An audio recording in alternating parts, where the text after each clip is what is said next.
Hey everyone, Nut Free Mama here. Today I'm going to show you how to make bacon cheeseburger mini muffins. Okay, let's start off with our ingredients. First you need 1 pound of ground beef, 1 teaspoon of onion powder, 1 teaspoon of garlic powder, 1 teaspoon of salt, 1 teaspoon of pepper, and 2 teaspoons of baking powder.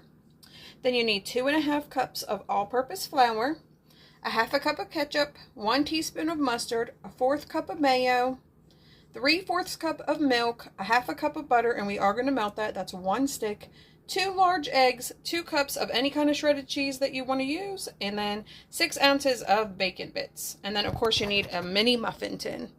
First you want to brown, crumble, and drain your meat. While the meat is cooking, I went ahead and melted my butter in the microwave in a microwavable safe bowl. That way it's not too hot when I add everything else.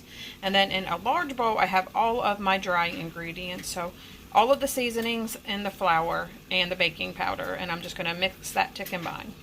Next you're going to preheat your oven to 425, and we are going to spray our mini muffin tin with cooking spray, and that's all before our meat is done.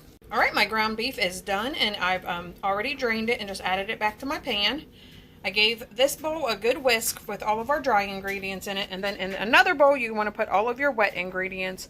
So I have the melted butter that I let cool for a little bit, and then I have the ketchup, mayo, mustard, milk, and then finally the 2 eggs, and I just gave that a good whisk. And now we're going to put all of our wet ingredients into our dry. That looks well combined to me, so next I am going to add in, just fold in your ground beef. I folded in my ground beef, and then I also folded in the cheese and the bacon bits, and this smells so good. So now we're going to fill up our mini muffin tin, and I'm just going to use a cookie scooper, and you want to fill that 3/4 of the way full.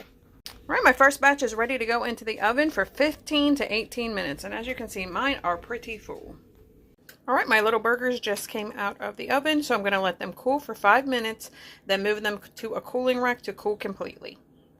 Alright, all of my little mini cheeseburgers are out of the oven and have cooled off, and I cannot wait to see what Taste Tester thinks. I was able to get 54, so it just depends on how full you make them. Hey, Taste Tester. Hi. Have a little taste. Okay. Dang, that's not good. Do you like it? Yeah. Alright, everyone, come back and see us again. Don't forget to like and subscribe. And like, subscribe. Bye.